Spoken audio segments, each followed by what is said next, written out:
महाराष्ट्र में विधानसभा चुनाव का चुनावी बिगुल बज चुका है। सभी राजनीतिक पार्टियां अपने अपने प्रचार प्रसार में जोरों शोरों से लगे हुए हैं। कहीं रैलियां निकाली जा रही हैं, कहीं हो रही हैं सभाएं। इसी क्रम में वसई में रक्षा मंत्री राजनाथ सिंह की जाहिर सभा का कार्यक्रम रखा गया, जिसमें रक्षा मंत्री राजनाथ सिंह तो वहीं गुजरात के गृह मंत्री हर्ष संघवी भी इस जाहिर सभा में उपस्थित रहे।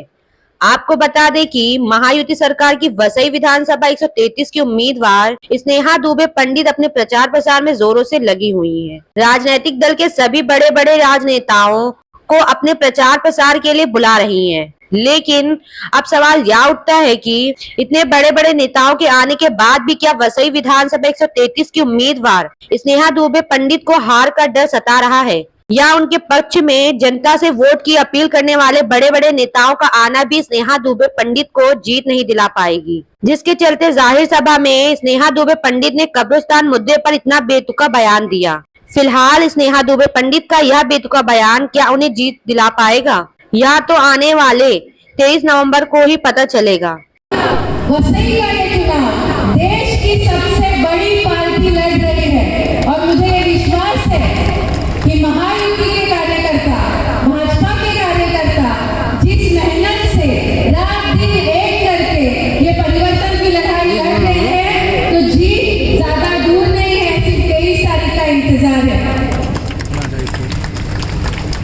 वसई में बहुत सारे प्रश्न हैं और उसमें सबसे बड़ा प्रश्न है सर कि वसई में बारिश में घर से पानी जाता नहीं है और नलों में पानी आता नहीं है।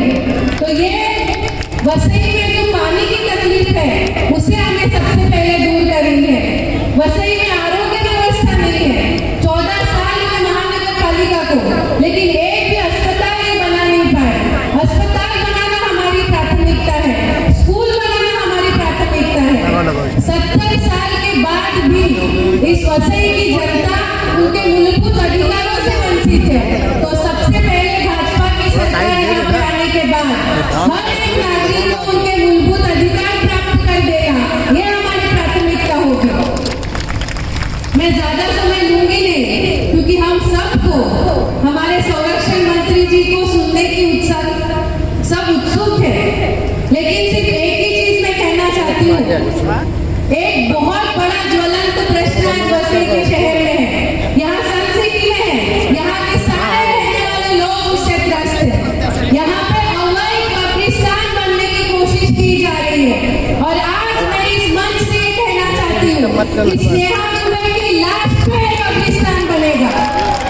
मैं मेरे आखिरी दम तक ये कब्रिस्तान बनने नहीं दूंगी और भाजपा का मुझे पता है हर एक कार्यकर्ता, महायुति का हर एक कार्यकर्ता इस लड़ाई में मेरे साथ होगा।